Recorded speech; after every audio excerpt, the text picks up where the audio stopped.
রিয়াজ, এই রিয়াজ, তোর বোন অন্য ছেলের হাত ধরে পালিয়ে গেছে। এখন তুই কি করবি? আমি পালাবো, আমাকে কেউ আটকাতে পারবে না। রিয়াজ, তোমার সাজা মুখ হয়ে গেছে, বাইরে এসো। ওরে আমার শুনে ভালো আছে মা। ছাড় ওকে। কেন এসেছিস তুই এই বাড়িতে? আমি আমার ছেলেকে নিতে এসেছি। কিসের ছেলে? উনি বদমাশ কোথাকার। ওর হাতে আমার নাতিকে তুলে দিয়ে আমার নাতির জীবনটা নষ্ট করবে নাকি?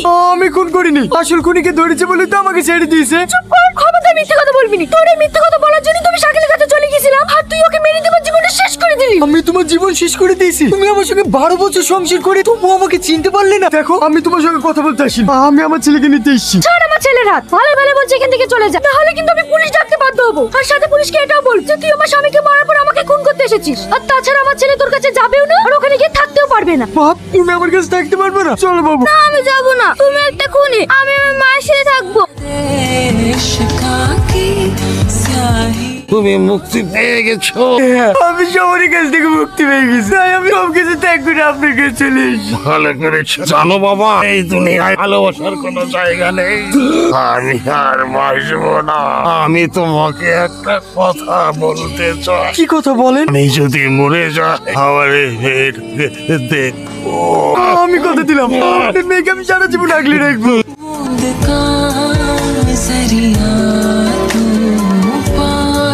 আমি তো তোমার আব্বাকে কথা দিয়েছি, আমি তোমাকে বিয়ে করে সারা জীবন আগলে রাখবো। আমি পড়াশোনা করে অনেক বড় ডাক্তার হয়ে আমার ভাইকে বুঝিয়ে দিতে চাই, মানুষ যত বড়ই হোক না কেন কখনো তার অতীত ভোলা উচিত নয়। ঠিক আছে, তাই হবে। দিনরাত পরিশ্রম করে হলেও আমি তোমাকে ডাক্তার বানাবো।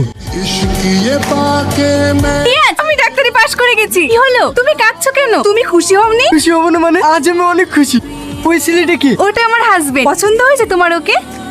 আর একটা কথা, এই তুমি কি বলছো? তুমি যে আমাকে বলেছিলে তুমি ডাক্তার হওয়ার পরে আমাকে বিয়ে করবে, এই কথার কি হলো? তুমি ভাবলে কি করে আমি এত বড় ডাক্তার হওয়ার পরে তোমার মতো চাষাকে বিয়ে করব? ঠিক আছে, তোমরা ভালো থেকো।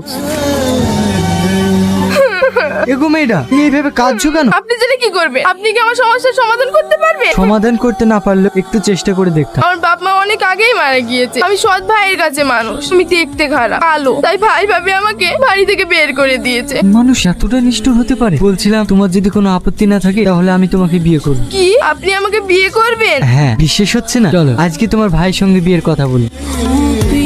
রিয়াজ, তুমি আমাকে ক্ষমা করে দাও। আমি আমার ভুল বুঝতে পেরেছি। এই পৃথিবীতে স্বামী ছাড়া আর কেউ আপন হয় না। আমি জানি তুমি নির্দোষ, তুমি শাকিলকে খুন করোনি। তুমি বাড়ি চলো, আমরা আবার নতুন করে জীবন শুরু করব। তুমি আসতে অনেক দেরি করে ফেলেছো, তুমি এখান থেকে ফিরে যাও। আমি চাই না দ্বিতীয়বার তুমি আমার চোখের সামনে আসো। আমি তো তোমার কাছে ক্ষমা চেয়েছি। আমি যদি তোমাকে ক্ষমা করে দিয়ে তোমার সঙ্গে যাই তাহলে আমিও তো তোমার মতো বেঈমান হয়ে যাব। আমি এই মেয়েটাকে কথা দিয়েছি, মেয়েকে বিয়ে করবো। চলো ঘরে।